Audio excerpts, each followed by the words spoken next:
Hello and welcome to the Father and Son Formula One podcast. I'm the father, I'm Graham Miller, and here's my son Toby. Hello.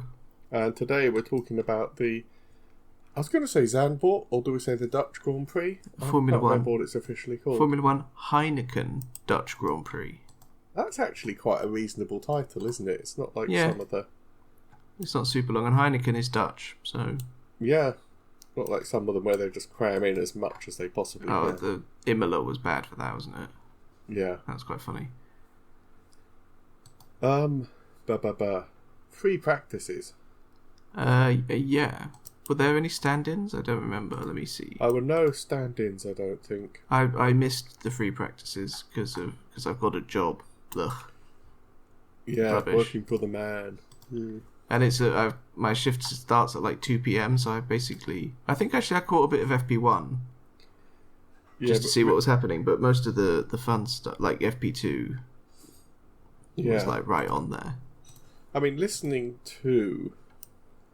Because quite often now on Sky, especially on the free practices, they put people like Jacques Villeneuve and Nico Rosberg are quite often commentating.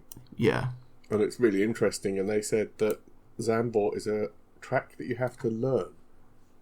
Yes. So they wouldn't put like rookies in FP1 because everybody needs the time. And there were actually an awful lot of spins. Antonelli went into the wall. I think Stroll went into the wall. Yeah, I think he did. Part of that is because they've got two banked corners.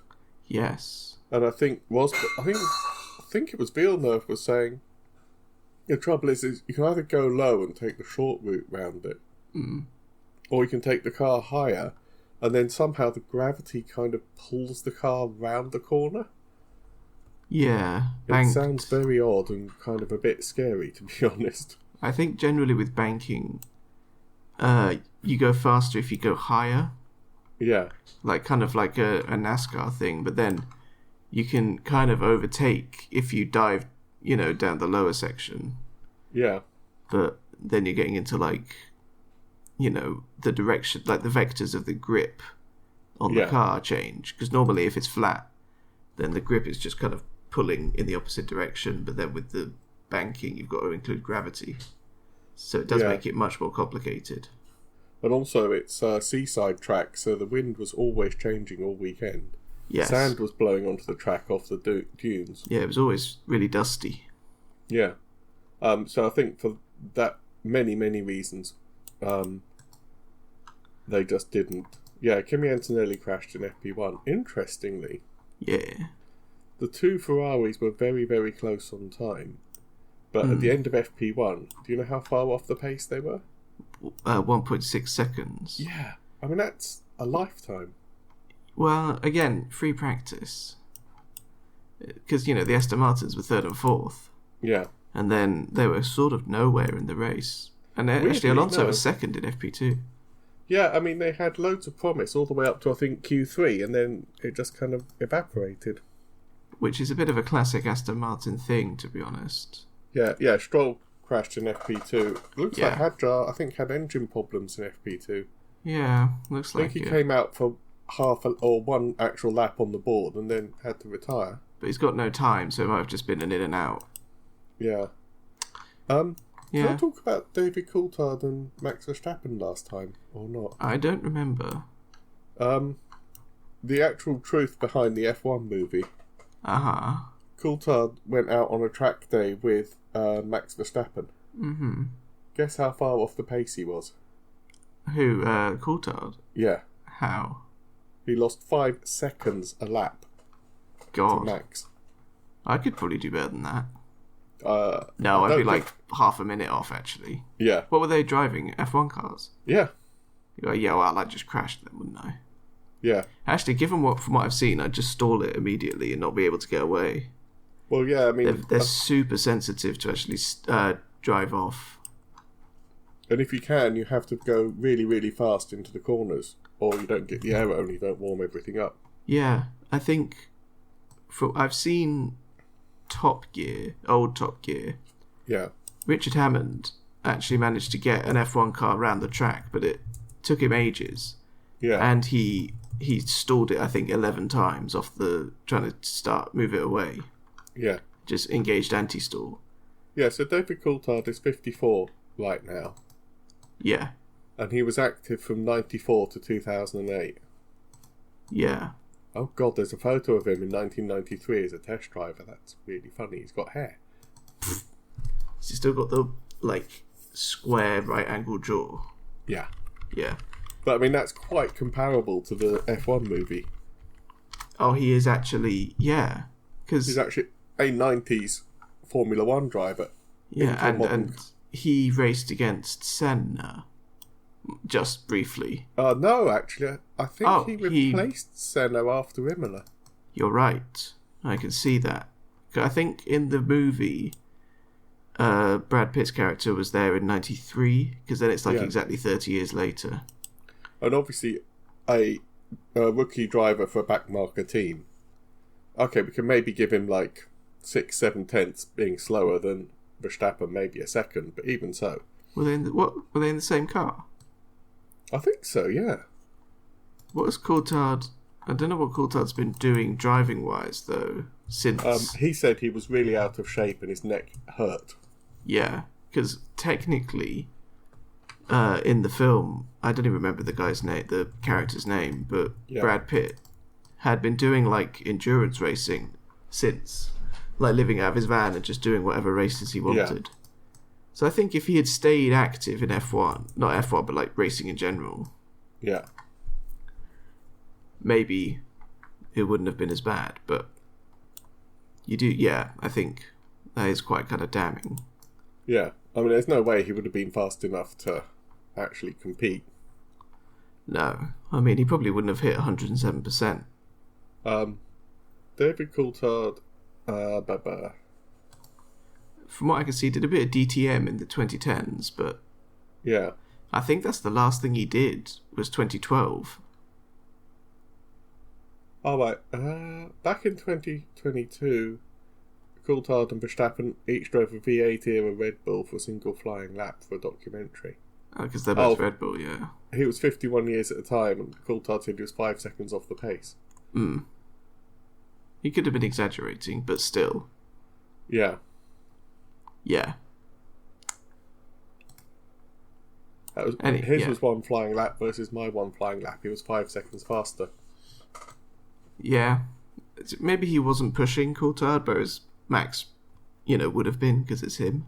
He said, if I was to jump in a car now, maybe I could get that down to a couple of seconds off the pace, but there's no way I could do the same lap times I used to. Well, yeah, I mean, he's being realistic about it, I think. Yeah. Anyway, I'll just... Yeah. Yeah. Anyway. So, it was... I think, was it Norris on top of all the practice sessions? Yeah, again, spoilers for the race. It was quite interesting that... Because in my head, I look at every weekend, and you look at the FPs, and you kind of think, some weekends Piastri is just dominant. Yeah. And some weekends Norris is dominant, and you kind of... That sets the tone for the weekend. But this time, Piastri developed over the whole... He gained, yeah. He was faster. I think he was... But it was such fine margins in qualifying.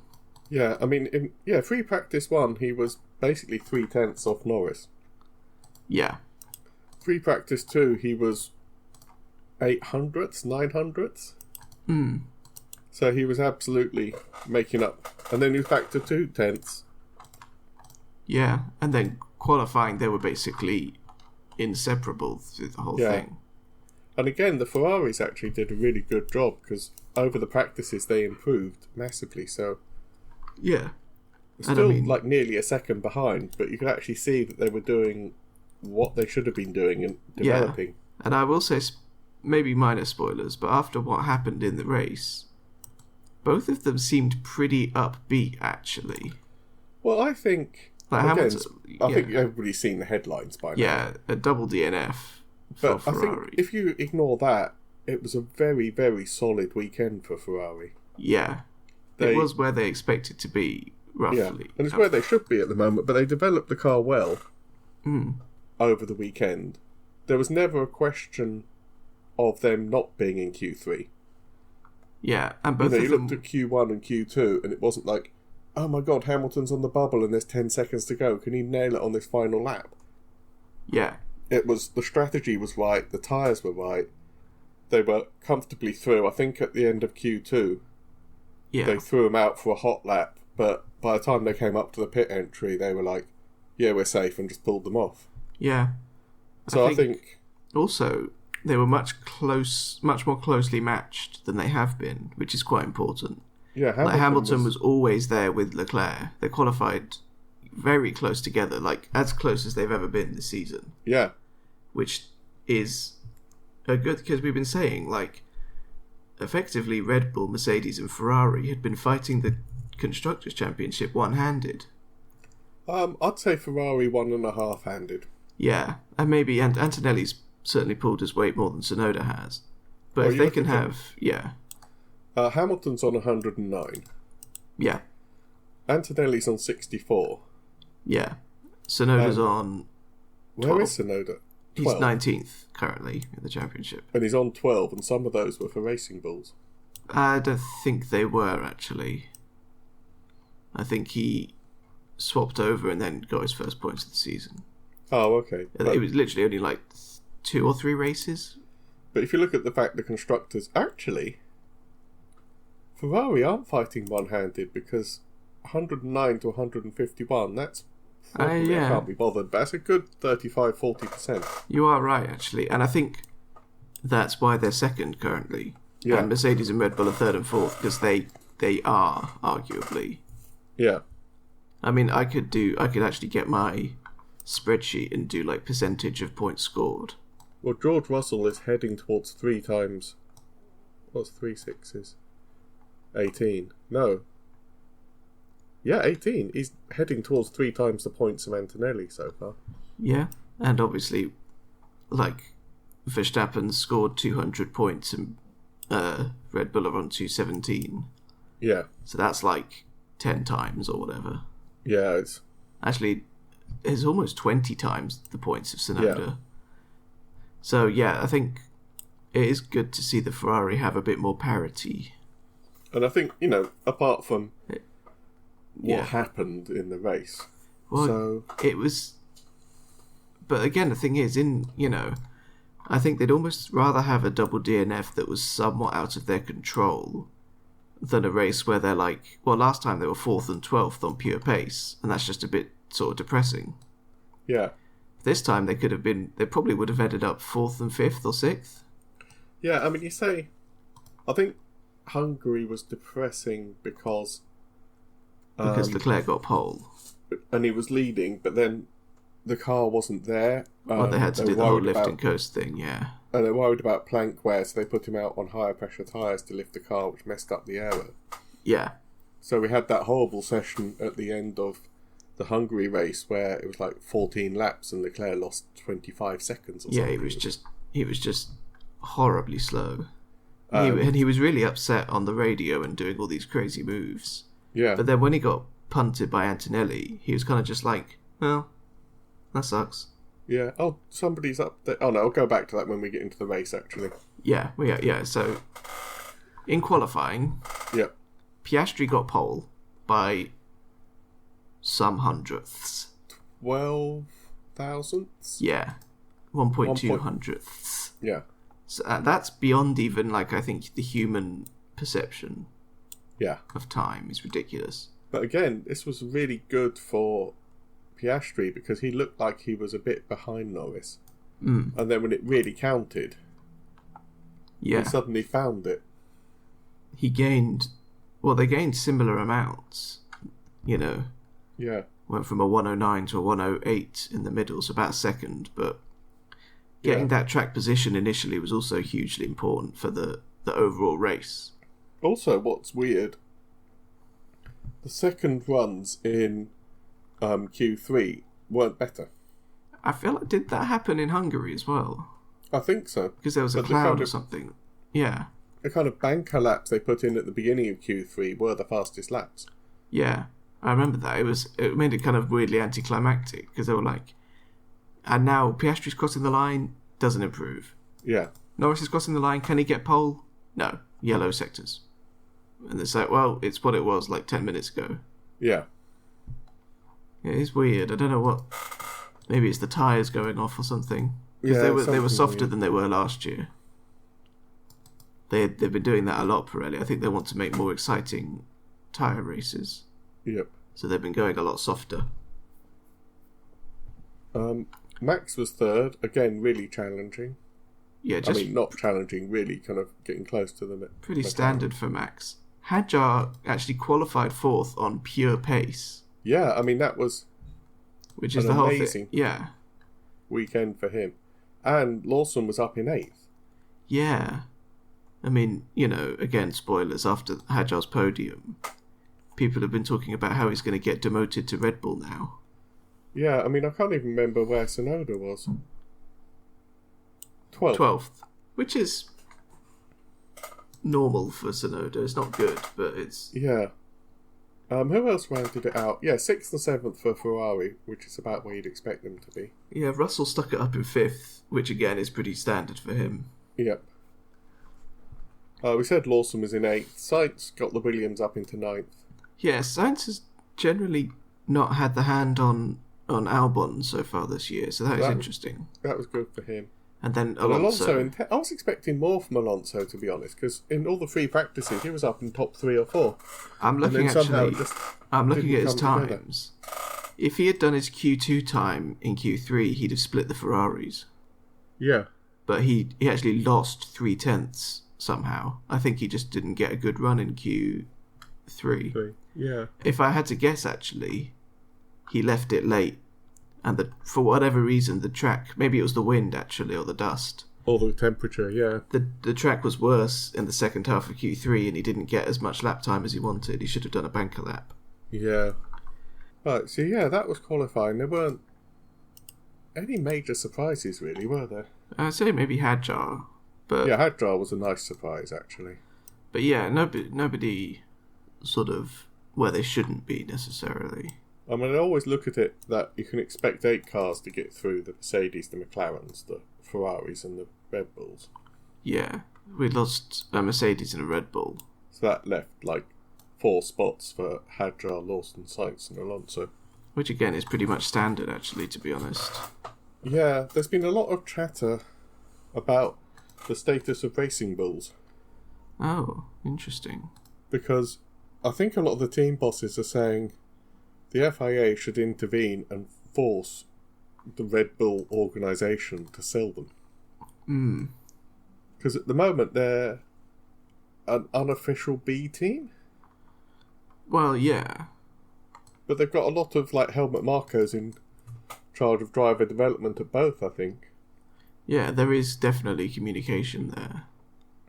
And, people are saying, well, would Isaac Hadjar be allowed to refuse and move up to Red Bull Racing? Yeah.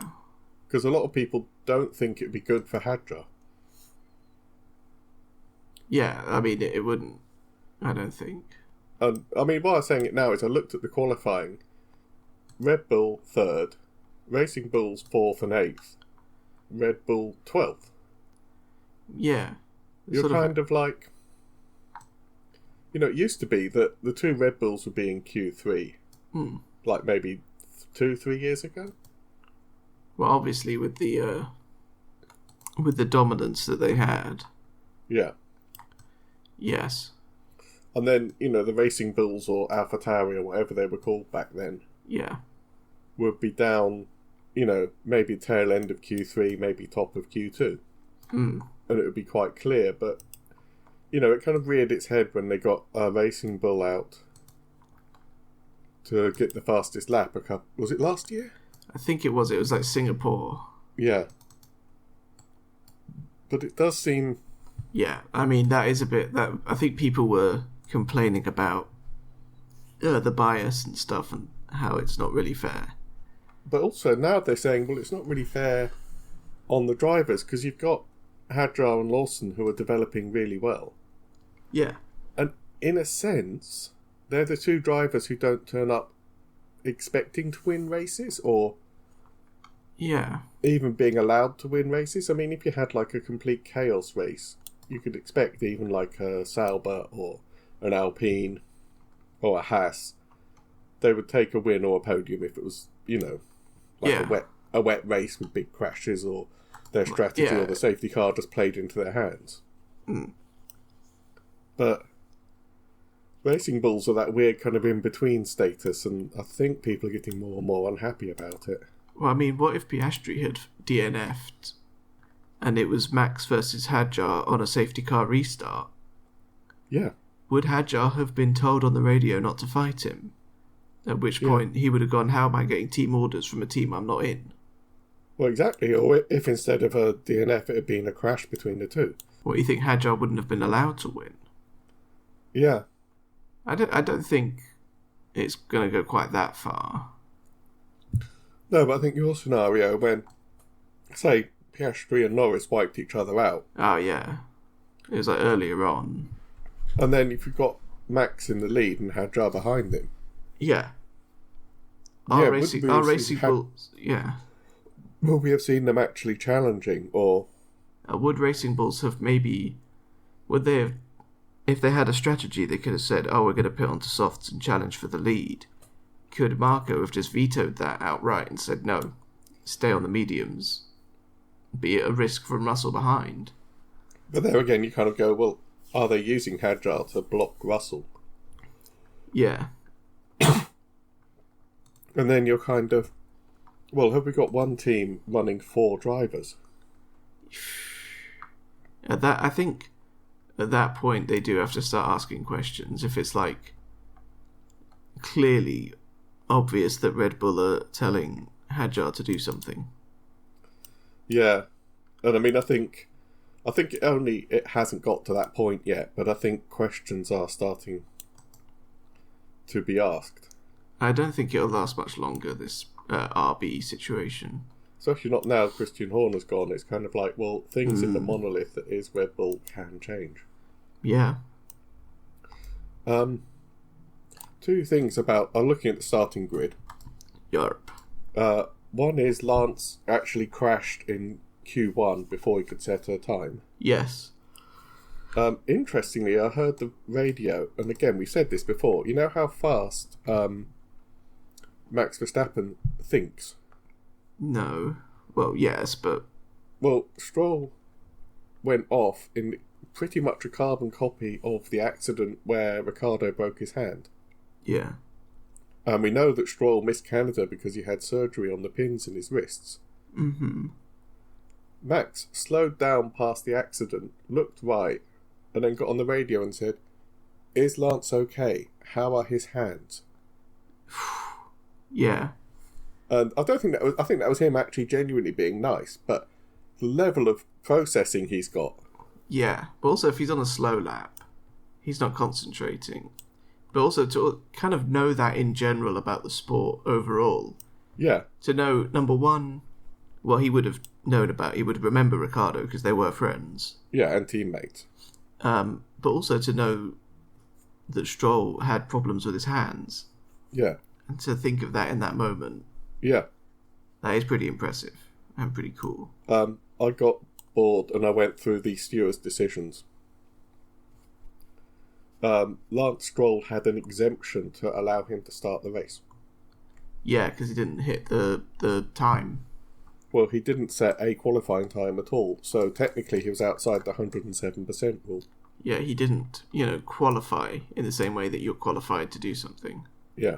But they let him because, they do that. No. Huh? They let him because his free practice times were representative and within the range. I think if you're genuinely slower than 107% at full pace, that's when they say, okay, you can't race. It's like dangerous almost. The phrase they actually used was, we looked at his free practice 1 times and they were within an acceptable 107%. Yeah. So they knew that the car and the driver were fast enough not to present a danger. Yeah. Although it is Stroll, so that is something they have to consider. Well, yes.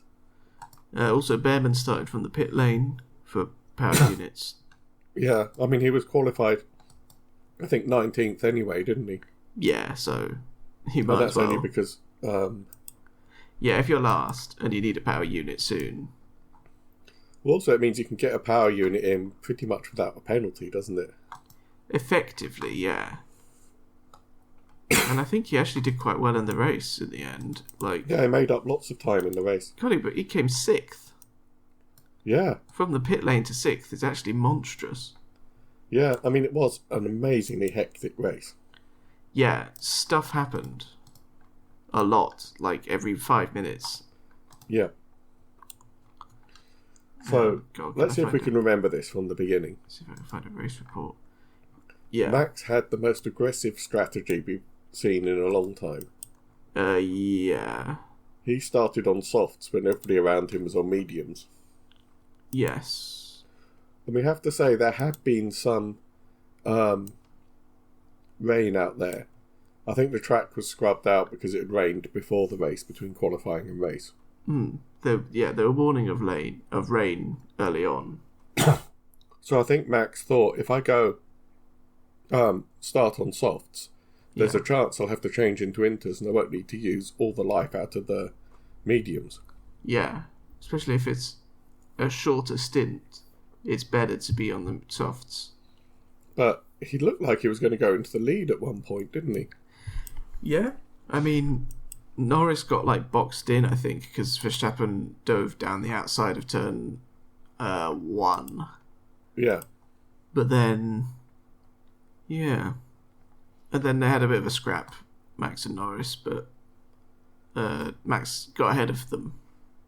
What's really funny is, when Max got ahead of Norris and behind Piastri, he actually did it by pretty much losing control of the car. You actually saw it sliding and wagging its tail. It slid around, yeah. I think almost any other driver on the grid would have lost it there and smashed into someone, but it's Max. Yeah, and he did say, "Oh yeah, there was some sand. It was a bit hairy." He was like, "Yeah, that was a bit scary," but yeah. Albon got from 15th up to 10th in 1 lap somehow. And I think that's when Behrman started making up all the time. I think I was actually wondering whether or not Albon had done a false start and they would be investigating him, but I guess not. It's just really good. Yeah, I think it was was it 10 or 13 laps or something before Norris got the place back, I think. I'm having a look. Yeah, I'm looking at the report. Lap 9. Yeah. And then also they said, let's get Piastri, which again, it is interesting that I think Norris's race engineer does seem to be telling him to go and fight Piastri.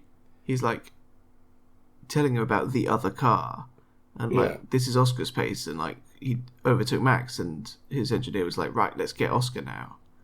Whereas Oscar, it doesn't seem to be the case with him. They just seem to be like, well, we'll do our race. Yeah, and it kind of sorry, I'm just... and it's kind of almost a pointless thing to say. Yeah. Oh, you're racing, overtake the car in front. That's kind of the whole point of being out on track, isn't it? Well, no, it wasn't instruction, it was just encouragement, I think. It's almost like hammer time, you know? Yeah. I think that's what Norris wants and what he needs from his engineer. Otherwise, he wouldn't do it. Encouragement, yeah. Yeah. Also, someone had so I think one of the Saubers had damage or something, and Behrman was on the radio trying to get him to pit. I think it was Gabby Bortoletto, wasn't it? Yeah, it was Bortoletto. Which was just another thing that happened in the race. I think it was a first lap incident. Oh, it was with Stroll? Yeah. Yeah, the end plate of his car. Yeah, the now this is a real problem with modern Formula One. Yes. They went out half an hour before the race and did reconnaissance laps. Yeah. Lewis Hamilton saw double waved yellows and lifted and coasted and slowed down. He slowed down a little bit. The stewards felt he hadn't slowed down enough and then said it would be investigated after the race. Yeah. I mean... Which is an entire 2 hours after it happened, at least. Yeah. And the thing is, it's not like he was banging wheels with another driver and they need to get them both out of the cars and into the room and see how they feel. It was, yeah, it's like they have the telemetry. Yeah. Did he slow down enough? Whatever enough, like, they said significantly, which again is not a number, is it? No. So it's a kind of like they have to interpret that. But usually it's pretty clear cut. But no, they get 4 guys in a room, they say, Hamilton saw the flags here, his next sector time was this. Yeah, here's his telemetry, here's his on board. Yeah. Votes on significant, okay, probably 10 seconds? Yeah, I think 10 is normal. Or just, to his first pit stop. Yeah. But instead, we had it that, as people were leaving the track, so it's something that nobody on TV saw. Yeah. The fans who would have maybe seen it and maybe were leaving the track, and all of a sudden it's ruined the next weekend, which is coming up tomorrow, which is Monza. Monza. Yeah. And it just feels artificial. Well, it's just super slow. Yeah. I don't really understand why they took so long. And I think I've said it, I think, to you, but they really ought to have some kind of consistent set of stewards. Yeah. So hang on, what's CET? What's that supposed to be? That's an hour ahead of us. So they punished Hamilton at 8 p.m. 8:22 p.m. Central European time. I don't know when the race actually ended, but didn't it start at like 2? Yeah, so it would have finished about 3:30. Our time, which is about 4:30. It took them 4 hours.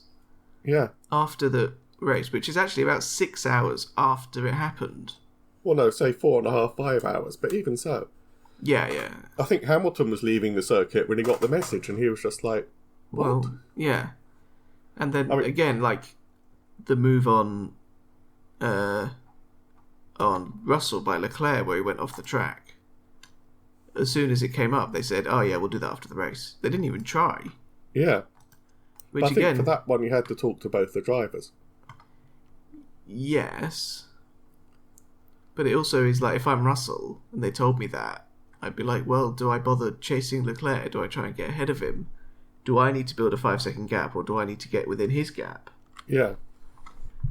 I mean, obviously, they're going to go as fast as possible, so it doesn't really change much, but... Well, no, because they can take life out of the tyres, can't they? Yeah. But yeah, that one... It's a bit... And then there's the whole science penalty as well. Yeah. Yeah, I've actually got the blow-by-blow race report here, so... Yeah. I just thought I'd handle that, because it was actually before the race started. I mean, half an hour, they should just download the telemetry. Like you say, have a show of hands vote, penalty before the lights go out, even. Yeah. So they can work it into their strategy. Yeah.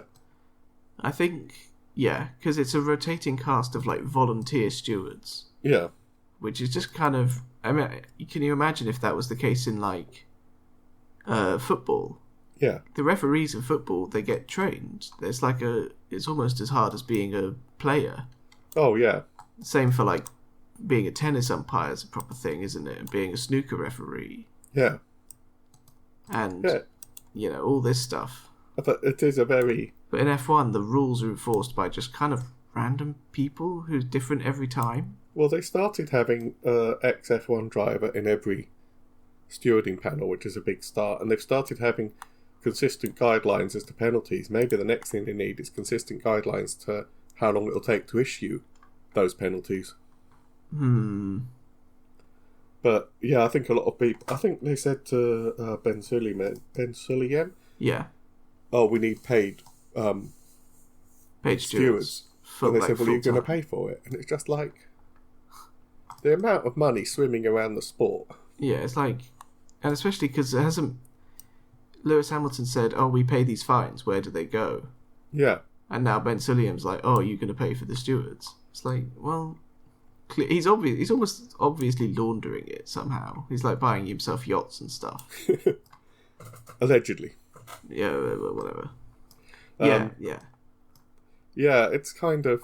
And I mean, Hamilton was very kind of pragmatic about it. He was like, it seems a bit weird. It's a bit harsh to have 2 penalty points on my licence, but, you know, what can you do? You just turn up the next weekend and you do your thing. Yeah. That was kind of... So there's it doesn't do the sport any good. There's the... Where is it? Oh my god, there's so many causing a collision documents on the FIA website. Oh, yeah. Car 55 and 30, that's Sainz and Lawson. Yeah, and they've got a bit of history anyway. Yeah, but... So I'm trying to actually remember what happened between them. Okay. If we're going incident by incident... Yeah. Hamilton crashed out 23. In lap 23. He went wide at turn 3. He just understeered into the barriers. I've actually read a report that says that wasn't really Hamilton's fault. Because there were spots of rain about. Yeah. He was on 23-lap-old mediums. Yeah. And people around him were pitting, and you kind of think... I'm not being funny, but you know Hamilton has a problem with the back end of that car. Yeah. He's on old mediums with spots of rain. It's like, why did you leave him out there?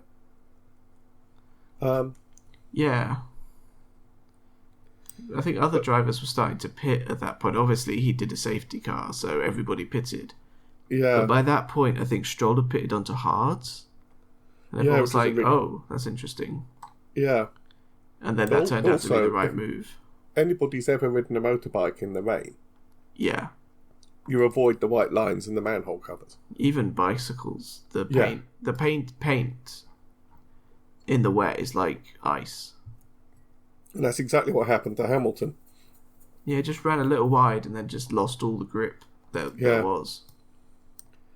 Yeah, at the top of the banking, wasn't it? But again, afterwards, Hamilton was actually pretty positive on the car itself. Yeah, he said they'd made progress, and at no point did they tell them to lift and coast for the plank wear. Although it's usually towards the end of a race. And I was going to say it's usually on a higher speed track, I think, with higher top speed. Yeah, and apparently they were running the car high enough to avoid that problem, and it was still competitive, so they have made big steps forward. Yeah, Hamilton said they made big steps forward. Yeah. So that's something. Up at the front... Yes. Piastri and Norris double stacked, obviously. Yeah, I think Norris got the worst end of it a little bit. He ran over the front jack. Yeah. Well, the light went on and it wasn't down yet, so he just went. Yeah. And he kind of nudged the front jack, and then he was lucky. He could have just actually wedged that under the nose. Yeah. Piastri managed the safety car restart without a penalty. I mean, I know there were a lot of safety car periods, but in all honesty, on Saturday afternoon and evening, I thought, well, that's really good from Hadjar. I wonder how far down he'll drop during the race. Yes. You know, having Russell and a pair of Ferraris behind him. You're thinking he could hold on to some points there, for sure. Oh, definitely decent points. But he really, I think, was it Leclerc or Russell? One of them. Actually, I think both of them at different points were hounding him. Yeah. And they just didn't get past him. Yeah. So then after the safety car, that's when Lawson and Sainz crashed. Yeah, Sainz was trying to go around the outside. And I think he had enough space, and I think Lawson moved a bit wide and they tangled and they both got punctures. Yeah, they both came in. Front on Sainz and rear on Lawson, which shows you that Sainz wasn't alongside. Yeah. But somehow the stewards then gave Sainz a penalty because he wasn't fully alongside, so it wasn't, quote, his corner. Which means that Lawson is allowed to push him out, understeer into him and give him a puncture. And then the other driver gets a penalty. Classic kind of Max move of, I'll just barge you off the track. And so Sainz was really unhappy with that on the radio. Yeah. I think he couldn't believe that he'd genuinely been given a penalty. No. And actually, Williams, I think they've actually appealed the penalty. They've actually gone through the procedure of saying, no, we disagree with this.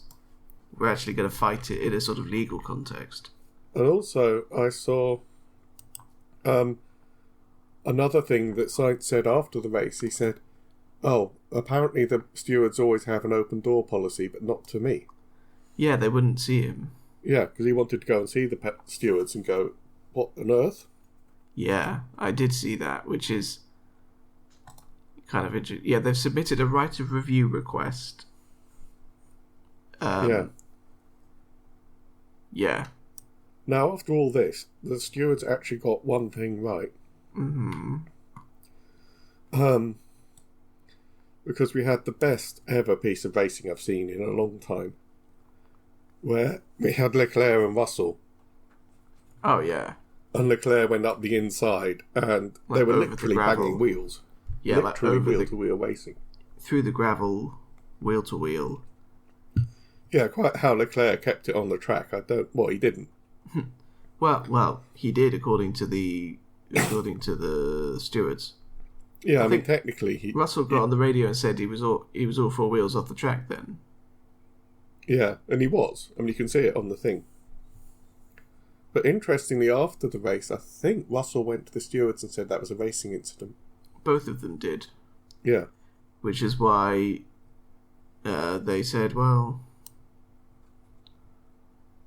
I think the stewards went, okay, fine. Like, if neither of you want to get,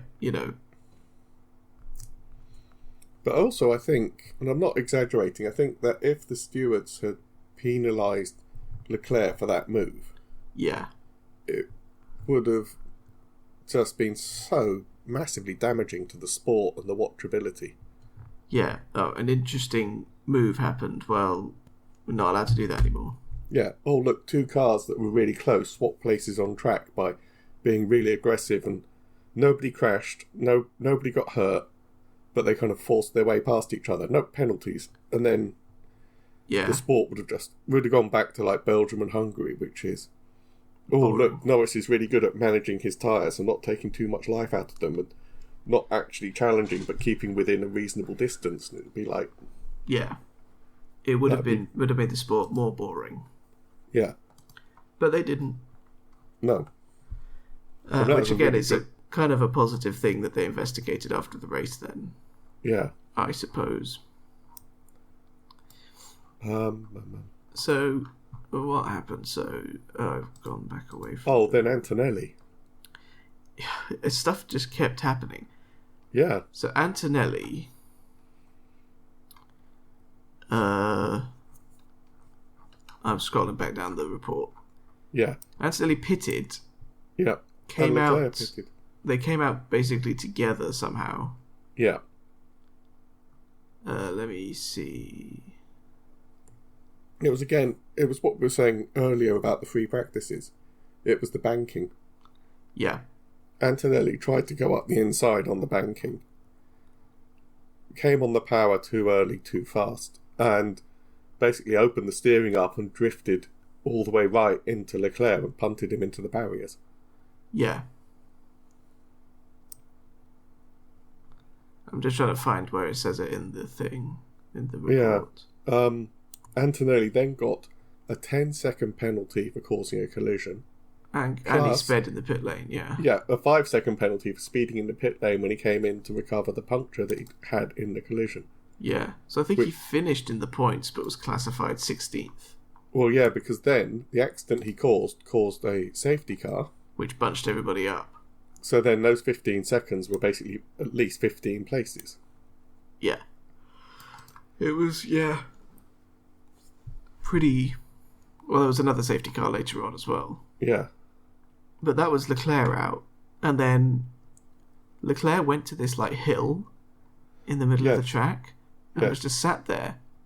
And obviously he sat there and he was like, that's disappointing. But then like 20 minutes later, the camera went back on him and he was still sat there with his phone out, like trying to listen to something. I have a question then. Does that mean the F1 drivers have their phones in the cockpit? No, they don't. I've seen this discussed. Some people at the track saw him go down to towards the pits where some team personnel from Ferrari gave him his phone and some other stuff. Oh, I think he didn't want to go back to the paddock because of the people. So he got some people from Ferrari to get him some stuff and then just sat on the hill. Probably hydration drinks and snacks. Yeah, drink snacks and a phone. It sounds quite nice, actually.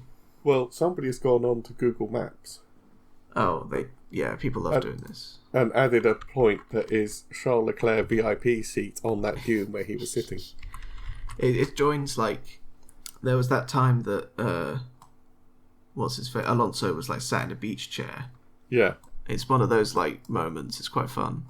Yeah. But, like we say, that was the second DNF for the Ferrari cars, but they were running solidly in the points. They had the ride height sorted. They were, Leclerc was challenging Hadjar. If he'd got past him, then he'd be on the podium with Norris's DNF. Yeah, but then Hadjar was still, with safety car restarts, accidents, just chaos all around him. Hadjar was just like, I'm in fourth, I started in fourth, I'm keeping at it. Yeah. Very, very solid. And then, so there was a safety car. Yeah. Another restart. Yep.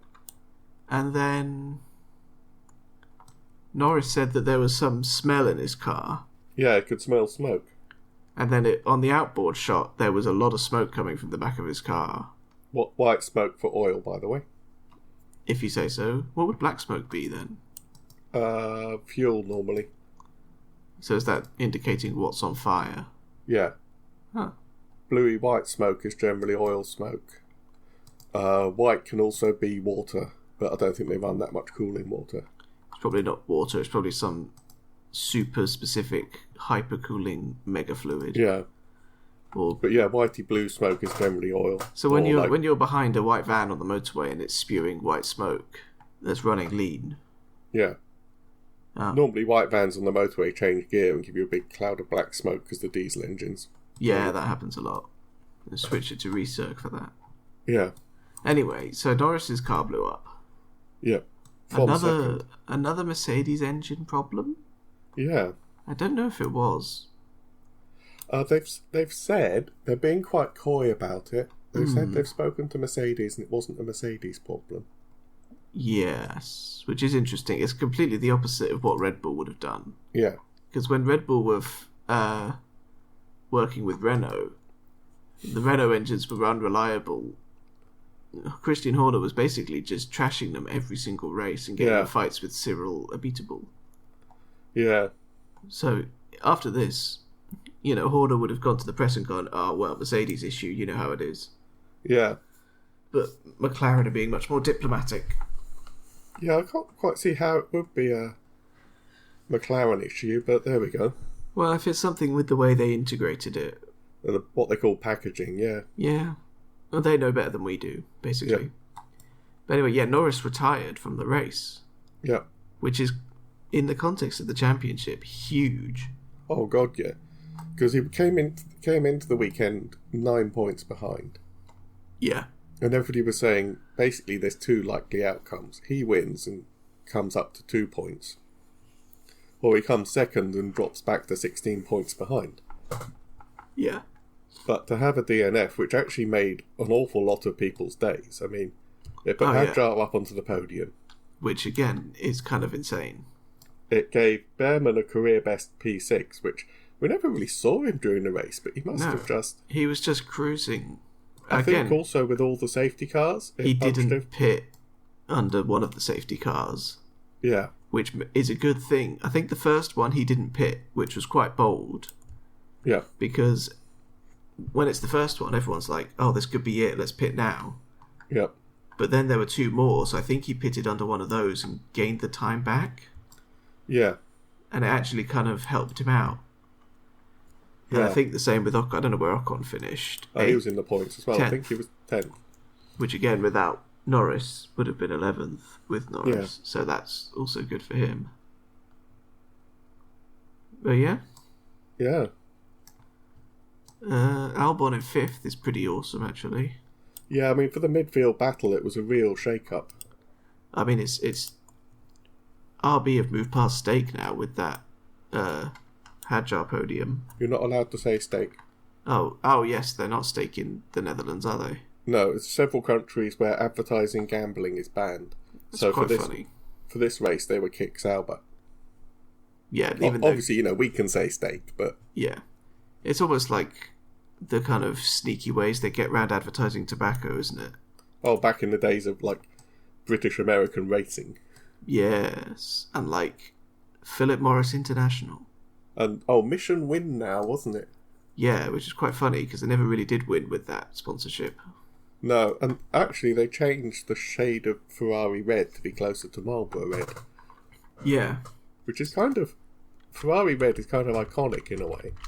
It is. Modern Ferrari red. Back in the 50s and 60s, it was a bit darker, I think. Yeah. So Racing Bulls have now come up to within 2 points of Aston Martin. They're still 20-odd points behind Williams, who are kind of starting to make that 5th place their own. But also, I mean, I don't know, if another couple races, Yeah. If both Williams have a bad day, another really good day for Aston RB or Kick Sauber. Yeah. It's not out of range. I think also, interestingly, while we're on constructors, because of the double DNF, Mercedes came up to within 12 points of getting the 2nd place in the constructors from Ferrari. Yeah. That is pretty significant, actually. Especially because Verstappen got 2nd behind Piastri. Yeah, I mean, he was just kind of there, really. He got overtaken by Norris, but then it's Verstappen. No one else is going to get him. Certainly, Hadjar's not even going to try, as we've said. Yeah. I mean, there's team orders, but there's also Hadjar just kind of being a bit kind of clever about it and thinking, I don't want to annoy the higher-ups. You know what really impressed me? They did the post-race interview with Hadjar, because they always interview the top 3. Yeah. And they said, could you ever have dreamed this would have happened? Yeah. And without missing a beat, he said, I've always dreamed of this. Yeah. And he said, I really hope I'll go further, and this is the first of many. Yeah, exactly. They're not going to say, I never could have imagined I'd be on the podium. Yeah, but he's obviously got that mindset where I'm here to win races. Yeah. I mean, you say that, but a lot of them say, my dream was always to get to F1. Mm. His dream was not to get to F1. Yeah, but to go further and win. Yeah. It is impressive. Could you have ever dreamed of this? He said, yeah. Yeah, this is what I've always been planning for. Yeah, this was always the plan. Yeah. Also, you know what I thought after the race? What? This is an old school race. Yes. You think about it, we had dramatic overtakes, we had accidents that wiped out cars, we had a mechanical failure that changed the championship. It's kind of like... It is, yeah. I mean... kind of like we've gone back 20 or 30 years in a way. You don't get mechanical failures like that anymore. No. They're quite rare. I mean, Mercedes have had a few. Yeah. But yeah, it was a good race, finally. Also... Yeah, it is. Piastri did something incredible. He got a Grand Slam, didn't he? Or a Grand Chelem, yeah. He got pole position. Yarp. He led every lap of the race. Mm-hmm. Fastest lap? Fastest lap, and he won the race. Yeah. Which, that level of dominating a race is quite unusual. Yeah, so there are not that many drivers who've ever done one. Yeah. I'm trying to find if I could see the... Right, while you're looking that up, there's also something else going on. That was... I think he's now in the high 30s for consecutive points finishes. Yeah. Which puts him... Now, it depends how you count this. Because Lewis Hamilton, again, it's a record, of course it's going to be Lewis Hamilton, had a very long run. You're better at dates than me. Then I think in 2020 he had COVID and they got Russell up from Williams to cover. Yeah, Sakir, that was. Sakir, yeah. And then he had another long run. Now, some people say every race he entered, he finished in the points. They count it up in the 50s. Other people say Sakir is the end of the run and he got like 43 or 44 consecutive points finishes. Yes. But either way, Piastri is challenging that kind of record quite a lot. Yes. He's getting he's second, I think, currently. Yeah, it's quite a hard thing to find, but I will see if I can find it. So, you were also looking up Grand Slams. I think Schumacher had like 5 and Hamilton had 6 or something. Yes. So here's the thing. Yeah. There have been 27 drivers who have secured a Grand Slam. Yeah. Number 1 is Jim Clark, who got 8. He was an incredible driver. Second is Hamilton, with 6. Ascari, Schumacher and Verstappen all have 5. Yep. Stewart, Senna, Mansell, Vettel have 4. Piquet Senior has 3. Fangio, Brabham, Hakkinen and Rosberg have 2.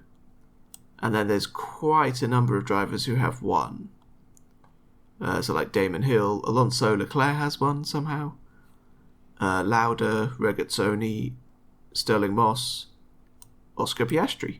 Yeah. It is quite significant company that he's in. But also, it's his 3rd season. Yeah. Is he younger than you or older than you? He's older than me by like 3 months. Yeah. Right.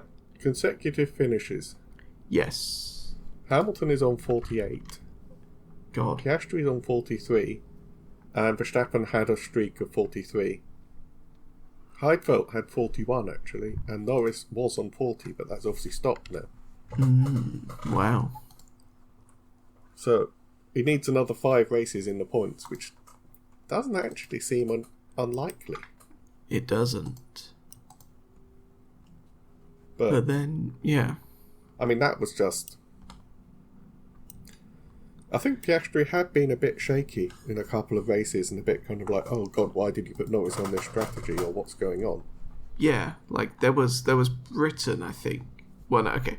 There was Austria. He had that like incident with the Alpines. Yeah. Britain, he had that penalty and stuff in the rain. Yeah, for the safety car restart. And that was when he was like actually getting a bit heated. Yeah. But I think since then he has chilled out, and obviously the summer break would have helped. Yeah. But he is looking unbelievably dominant. Yeah. You know what else I worked out? What? Next year is a complete reset. Everybody says that. Yes. So there's a very high chance. I know they'll never admit to thinking like this. But I think Piastri and Norris are looking at this year and going, maybe it's not my only chance to be world champion. But this could be their best chance in 4 or 5 years. Yeah, I think so. I think they are thinking that it could be their last chance. It might not, especially Piastri could jump to another team. He's really solid. But I think Norris has been with McLaren for like 6-7 years. Well, Piastri's been given an extension out to 2030. That is interesting. You know, I'm trying to think. Imagine they were driving the Red Bull in 2022. Yeah. They would be... Obviously, they would try their hardest to get the world title. But they know that back of their head, I can maybe do it next year. Yeah, because next year would be, even better for them. Yeah. Whereas nobody knows. Yeah, nobody knows what's going to happen next year. I mean, Haas could be the fastest team on the grid. Well, you say that, but Aston Martin have got Adrian Newey. Yeah, and a lot of money. They've got buckets of money. They've got a new wind tunnel. Yeah. They've got fabulous new facilities. I don't think it's just Newey. I think they've been gradually hoarding, like, technical staff. Yeah, they have been doing that for a long time. I think they've got, a really good corporate culture as well going. People sound really happy there. Yeah. Like a real exchange of ideas. Seems a lot better than Red Bull, I would say. But yeah. I don't know if that's fair, necessarily. Well, we don't know what Red Bull's like now they've got rid of Horner.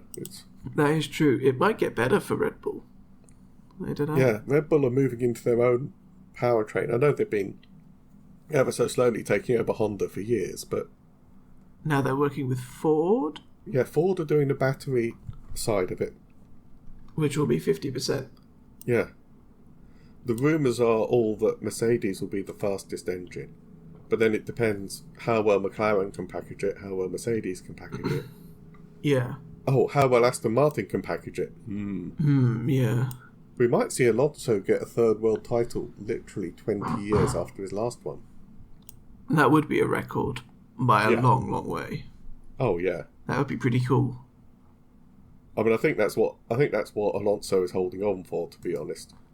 Yeah, certainly he can see if it's likely. Yeah. Because if it's not looking like it's going to happen in the next few years, then he can pack it in. You say pack it in, but I think he's got a job to be a kind of... Like Niki Lauda was at Mercedes. Yeah, like an ambassador or a mentor. Yeah. I think he's committed to the brand now. Yeah, for sure, but if he doesn't think he'll win a championship soon... Yeah. Yeah, but we'll see. Historically, Ferrari have been not good when the rules change and they gradually get stronger, but...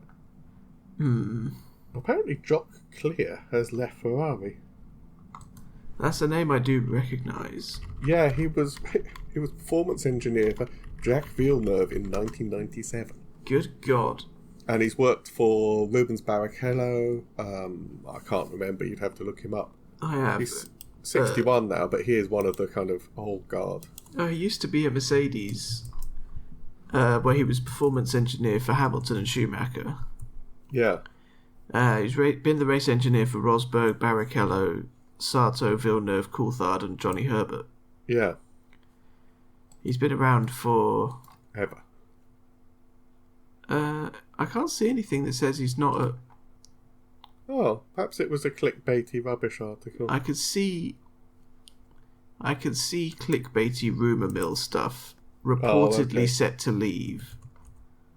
Or maybe he's just going to retire at the end of the year or something. He could. I mean, he's 61.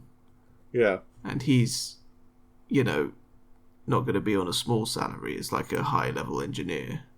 Yeah, but at that level, it's going to be, reportedly set to leave.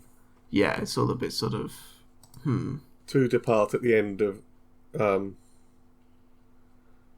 end of the year. Yeah, 2025. Okay, yeah, sorry, it's me reading all the clickbait and... You got baited. Yeah, maybe I didn't click enough. Yeah, so there is other big news that happened since the last race. Cadillac. Yes. They have confirmed their driver lineup for 2026. No big surprises. Well, it was both of them were teased and kind of they were the front runners for sure. It was Bottas and Perez basically. Yeah, which is kind of...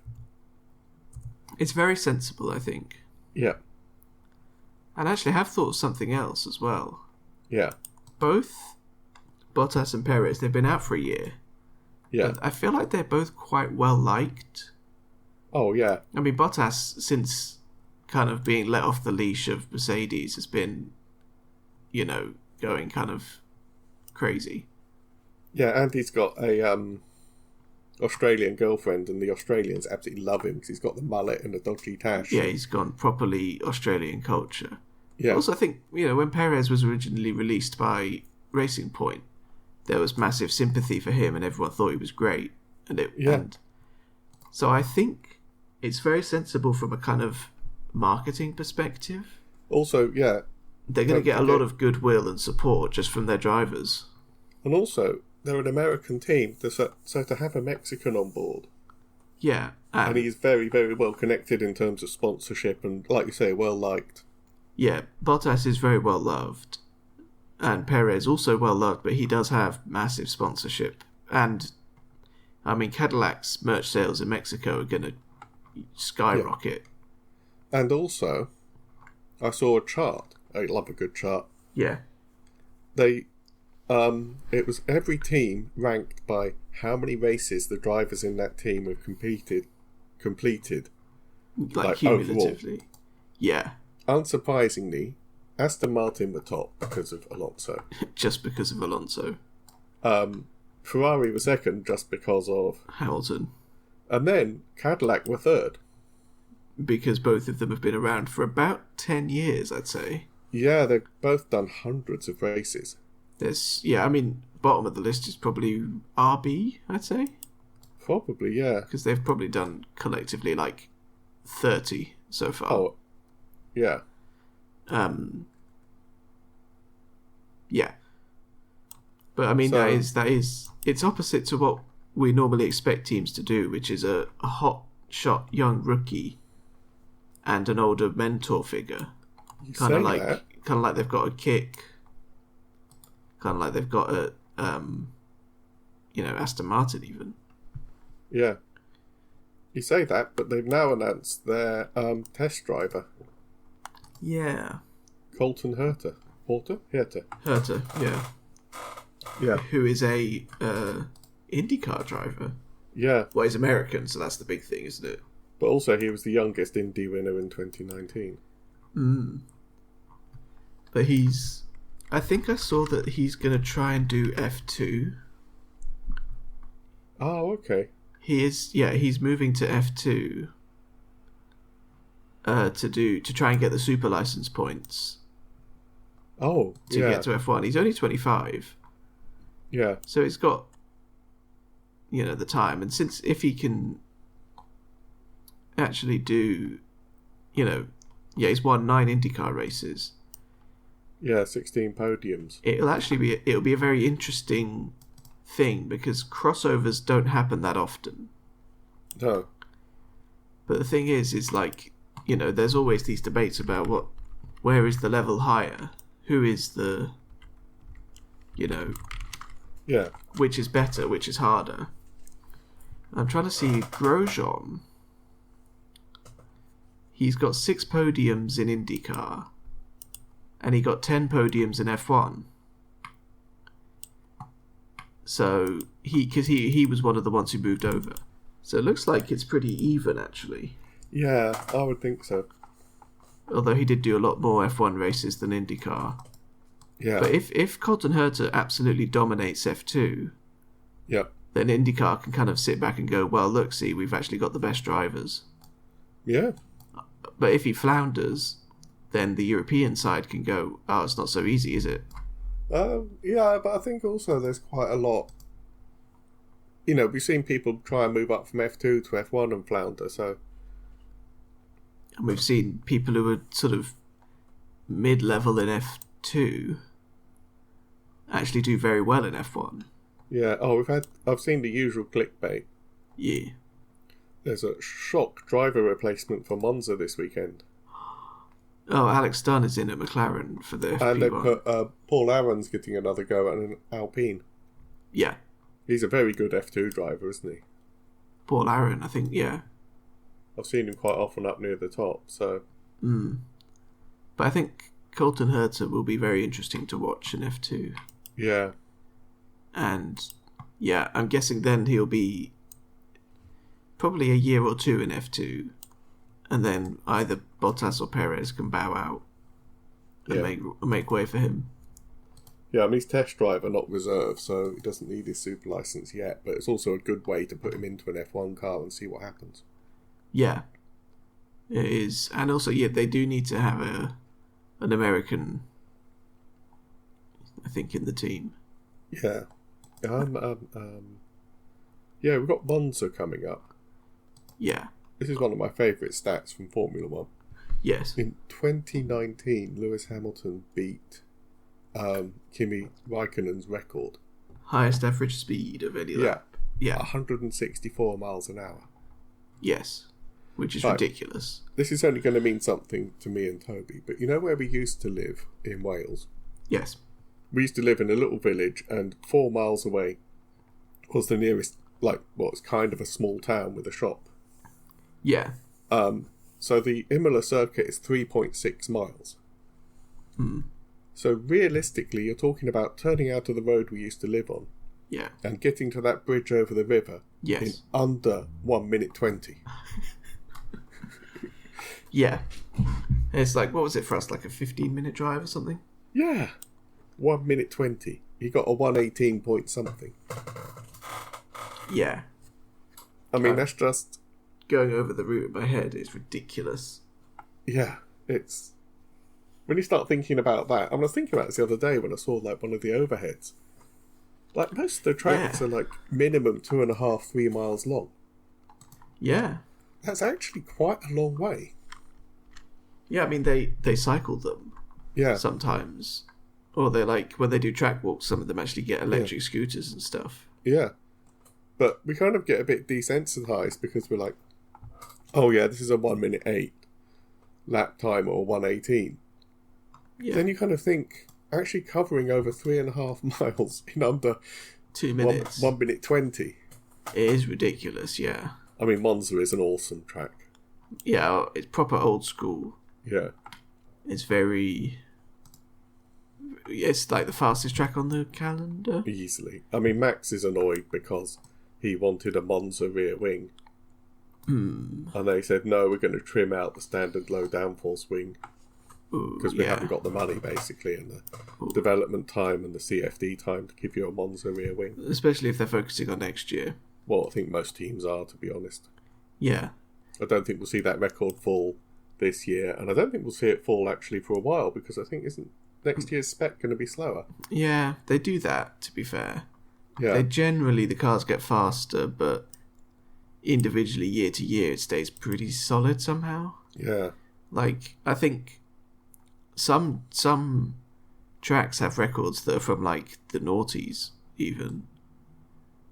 I think, generally, and, like, most tracks nowadays, the record, I think they beat downforce because the downforce is there. But generally, the track records are from, like, 2019, 2020, which is when the hybrids were at the absolute peak of their speed. Yeah. But yeah, Monza... Antonelli's first home race, apart from Imola. Yeah, they're making a big fuss about it being the first Italian Grand Prix for Hamilton in red. And yeah, if he wins... You know, right, but I know we're running close to the end of the podcast. You know a weird stat they said on the coverage for Zandvoort? What? Which driver sold the most merch at Zandvoort? So it's going to be not Max then? It wasn't Max, no. Yeah, it was Lewis Hamilton. Oh, it was Hamilton? Yeah. And I mean, I think, even with the 5-place grid drop, I think in Imola, there was a shot of him driving into the track. And he just had his window down and he was just grabbing books and signing them and almost having to kind of force a way through the crowds. Yeah. I think people don't quite appreciate... I mean, there's a lot of... Again, I've probably watched way too much clickbait. Yeah. But there's an awful lot of the kind of comments on it are like, oh God, he should go back to fashion and music and he's washed up and... Yeah. But in terms of what he's doing for the sport and the people he's bringing in, and yeah, it is. He is still important. Yeah. He's doing a special tribute to Lauda, because I think it's been 50 years since Niki Lauda signed with Ferrari. Yeah, there's an awful lot of history. I've seen a detail. I can't remember, is it Mansell's car or Lauda's? But there's a special livery for the Ferrari for Monza only. And the brake wheel cover is printed up in exactly the same design as the alloys they were using. I think it must be Lauda's car. Yeah. But that's just such a level of attention to detail. Yeah, it is very cool. It is Lauda's.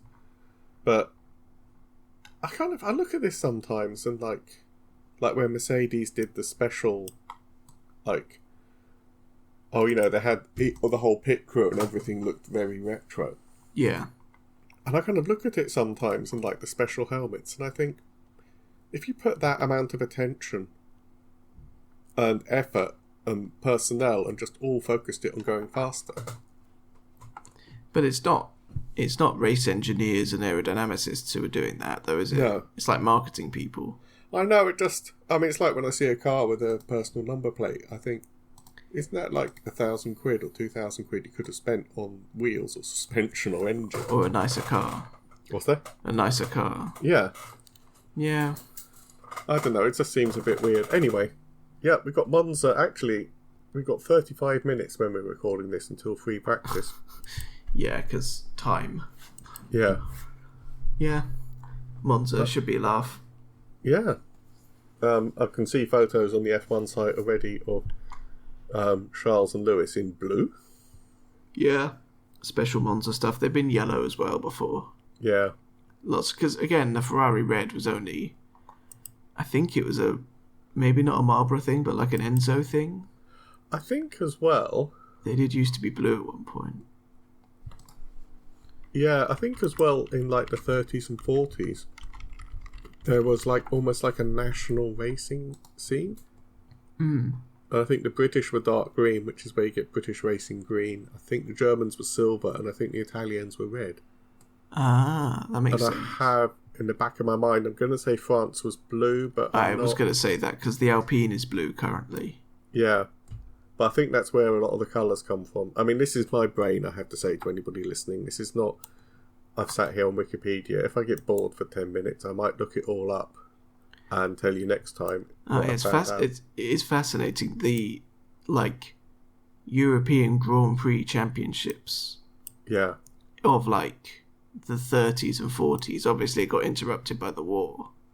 Yeah. But there's, like, one driver who won a load of them who has a Nazi flag next to his name. Because he was racing for Nazi Germany. That was his... Oh, yeah. That was the flag of Germany at the time. Yeah, and you won't... I don't think he was involved with it specifically. No, there's that whole period from like... Well, I know you did it for A-level or O-level, but... There's that whole period from like 32, 33 forwards. Yeah. Before war started in 39, where, like you say, it was the national flag, it was the government of Germany. And yeah. To be honest, if you wanted to do anything like representing your country in any sport, you would probably have to, join the party at least, or, seem like you were on the same page, wouldn't you? Yeah. So, Rudolf Caracciola was a German racing driver. Yeah. Who won the European Championship in 35, 37 and 38. He was part of the National Socialist Motor Corps, which was a paramilitary organisation of the Nazi Party, but he wasn't a member of the party itself. Ah. I don't know what he did during the war. I think he probably just served in the army. Yeah.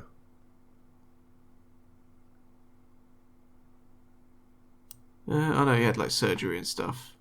Anyway, yeah. We're massively off topic. So yeah, Monza. Hugely off topic. Yeah, Monza should be this weekend. Good. Very fast. Yeah. Hamilton carrying a 5 grid place penalty. Norris trying to make up time on Verstappen. Make up points on Piastri. Leclerc. Ferrari. Yeah. Trying desperately to not lose second to Mercedes, including home race Antonelli. Yes. Yeah, should be quite interesting. I think... Yeah, I mean, 12 points in a Constructors is too close for comfort, isn't it? Oh, it is. I mean, in a... where there's a 44-point swing feasible, it's very tight. Yeah. But yeah, I think... I forgot what I was going to say. I think that the Dutch Grand Prix was quite interesting and exciting because of the summer break. Yeah. Everybody was kind of like fresh. So maybe it'll be a bit less exciting, but we'll have to see. Oh, other people are now starting to think the way I do, by the way. Yeah. There's 34 points from Piastri back to Norris. Yes. And people are saying that's actually 5 races. Mm. Because if Norris wins a race, you can reasonably expect Piastri to come in second. Yeah. So the best Norris can do is pick up 7 points per race. Yeah. So he needs to do that for 5 races, get ahead of Piastri. But he's got 9 races left. Yeah. It's not impossible. He's behind 7 wins to 5, so it's not impossible, but it's kind of a big ask when you're sharing a garage with some... Yeah. I think if he loses, people will look back at the Dutch Grand Prix and say that's where it happened. Yeah. Because it is the single biggest swing we've seen all year, I think. What about Canada, though, where he just went straight into the back of Piastri? Yeah, but Piastri was only 4th. Yeah. So he only gained, what is 4th? 10 points? Yeah. 12 points, not 25. Yeah. But again, those 2 incidents actually amount... That's actually almost the entire gap, isn't it? Yeah. Well, it's 25 plus 12... 37 points. If those 2 things hadn't happened, Norris might still be leading. Well, no, he would have got 18 out of Holland. Yeah. And he would have got 10. 28. So the gap would have been what it was, which is like 8 points. 6 points. 6 points. Still, that's like easily overhaulable in a single race. Yeah, I mean, I think you're right. I think, when they look back in December, those 2 DNFs are very significant. But then we don't know what's going to happen in the next 9 races. No, I think literally anything, to be honest. Yep. Anyway. This is the rambly bit at the end. As opposed to the rambly bit at the beginning and the middle. Yep. Anyway, I've been Graham Miller. Have a look on all the search engines for Graham H. Miller. I've actually finished my 7th book, which is in editing at the moment. Wow, cool. Toby here is Official Tibby, who's actually got over the threshold with his gaming website. Yeah. And is actually making money off that, aren't you? Yeah, vaguely. I mean, technically, yes, but not significant. Not yet. Yeah. So, thank you for listening, and we'll be back to tell you what happened in Monza. Yep. Bye. Bye.